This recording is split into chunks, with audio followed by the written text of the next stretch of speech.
یہ وہ زمانہ تھا جب سلیمان علیہ السلام کی حکومت قائم تھی۔ یروشلم میں ایک بہت بڑی عبادت گاہ بنائی جا رہی تھی۔ ہر طرف پتھر، ستون اور اونچی دیواریں نظر آتی تھی۔ ہزاروں مزدور دن رات اس ہیکل کی تعمیر میں لگے ہوئے تھے۔ ان مزدوروں میں ایک نوجوان بھی کام کرتا تھا۔ یہ نوجوان حضرت سلیمان علیہ السلام کو بہت زیادہ عزیز تھا، اس لیے باقی مزدوروں سے بہتر کھانا دیا جاتا اور اس کی مزدوری بھی سب سے زیادہ تھی۔ سارا دن محنت کرنے کے بعد جب سورج غروب ہو جاتا تو سب مزدور تھکن سے چور ہو کر آرام کرنے لگتے۔ وہ نوجوان بھی کام ختم کر کے اپنے گھر واپس جاتا، لیکن اسی وقت ایک عجیب اور خوفناک مخلوق وہاں آ جاتی۔ یہ کوئی عام چیز نہیں تھی، بلکہ ایک سرکش دیو تھا۔ وہ دیو خاموشی سے نوجوان کے قریب آتا، پھر اس کا آدھا کھانا چرا لیتا تو وہ دیو نوجوان کا دایاں ہاتھ پکڑ لیتا۔ نوجوان کے جسم میں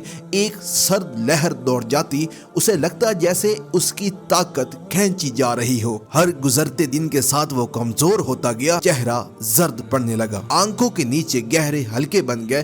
وہ پہلے جیسی طاقت محسوس نہیں کرتا تھا۔ ایک دن حضرت سلیمان علیہ السلام کی نظر اس پر پڑی۔ حضرت سلیمان علیہ السلام نے فوراً اس کی حالت کو محسوس کر لیا۔ انہوں نے اسے اپنے پاس بلایا، نرمی سے اس سے بات کی اور کمزوری کی وجہ پوچھی۔ نوجوان نے سر جھکا لیا، اس کی آواز میں خوف اور دکھ صاف محسوس ہو رہا تھا۔ اس نے کہا، اے اللہ کے نبی، جب سورج غروب ہوتا ہے اور ہم آرام کرتے ہیں تو ایک خطرناک دیو میرے پاس آ جاتا ہے، میرا کھانا کھاتا ہے، پھر وہ میرے دائیں ہاتھ کو پکڑ لیتا ہے۔ اس وقت مجھے شدید کمزوری محسوس ہوتی ہے، ایسا لگتا ہے جیسے وہ میری روح کو آہستہ آہستہ کھینچ رہا ہو۔ حضرت سلیمان علیہ السلام یہ سن کر بہت غمگین ہوئے۔ انہوں نے فوراً اللہ سے دعا کی، اے اللہ، اس مظلوم کی مدد فرما۔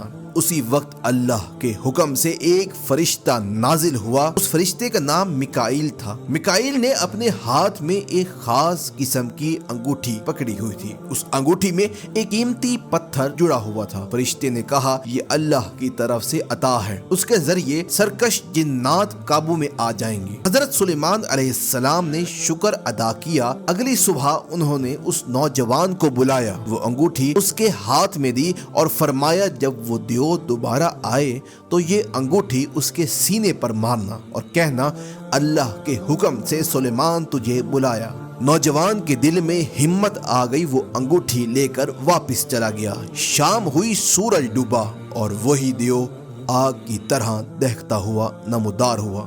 دیو آہستہ آہستہ نوجوان کی طرف بڑھنے لگا، اس کی آنکھوں میں آگ بھڑک رہی تھی۔ نوجوان کے دل میں خوف آیا، لیکن اس نے خود کو سنبھال لیا۔ اس نے پوری طاقت سے انگوٹھی اٹھائی اور دیو کے سینے پر دے ماری، ساتھ ہی بلند آواز میں کہا، اللہ کے حکم سے بادشاہ سلیمان نے تجھے بلایا ہے۔ اچانک دیو تڑپ اٹھا، اس کے جسم سے چیخیں نکلنے لگی، وہ زمین پر لوٹنے لگا۔ اب اس کی آواز بدل گئی، وہ گڑ گڑا کر منت کرنے لگا، کہنے لگا، اس انگوٹھی کو ہٹا لو، میں تمہیں دنیا جہان کے خزانے دے دوں گا، سونا چاندی جواہرات سب تمہارے ہوں گے، بس مجھے چھوڑ دو۔ نوجوان مضبوط رہا اور مضبوط لہجے میں جواب دیا، خدا کی قسم، میں تمہیں ہرگز نہیں چھوڑوں گا۔ پھر وہ دیو کو گھسیٹتے ہوئے محل کی طرف لے چلا۔ لوگ حیران ہو کر دیکھتے رہے۔ سلیمان علیہ السلام کے دربار میں پہنچ گئے۔ جیسے ہی دیو بادشاہ کے سامنے آیا، اس کی ساری طاقت ختم ہو گئی، وہ کانپنے لگا۔ حضرت سلیمان نے اس کا نام پوچھا،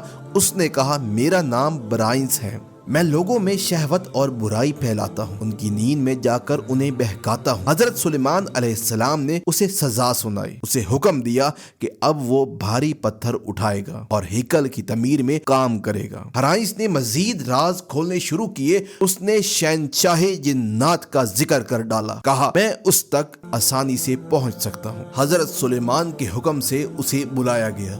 وہ بہت متکبر تھا، لیکن انگوٹھی کے سامنے اس کی بھی نہ چلی۔ وہ غلام کی طرح دربار میں کھڑا ہو گیا۔ حضرت سلیمان نے تکبر نہیں کیا بلکہ اللہ کا شکر ادا کیا۔ جنات ایک ایک کر کے حاضر ہونے لگے، ہر ایک اپنی برائی اور فتنہ بیان کرتا، کوئی وسوسہ پھیلاتا، کوئی بیماری دیتا، کوئی طوفان لاتا۔ ان سب کو زنجیروں میں جکڑ دیا گیا اور تعمیر کے کام پر لگا دیا۔ یہی جنات بعد میں لوگوں کو گمراہ کرتے رہے۔ لوگ بیماری میں انہی پکارتے ہیں اور یوں شرک میں مبتلا ہو جاتے ہیں۔ اسلام آیا تو ان سب کی حقیقت کھول دی گئی۔ قرآن نے واضح کیا سلیمان علیہ السلام نے کبھی جادو نہیں کیا، کفر تو شیاطین نے کیا جنہوں نے لوگوں کو گمراہ کیا۔ یہی وہ فتنہ ہے جس سے اللہ نے ہمیں بچنے کا حکم دیا، اور یوں اس طرح وہ نوجوان اس ڈیو ہیکل سے بچ گیا۔ اگر آپ کو ویڈیو پسند آئی ہو تو info@shan کو ضرور سبسکرائب کیجیے، کیونکہ ہم ایسی مفید ویڈیو آپ تک لاتے رہتے ہیں۔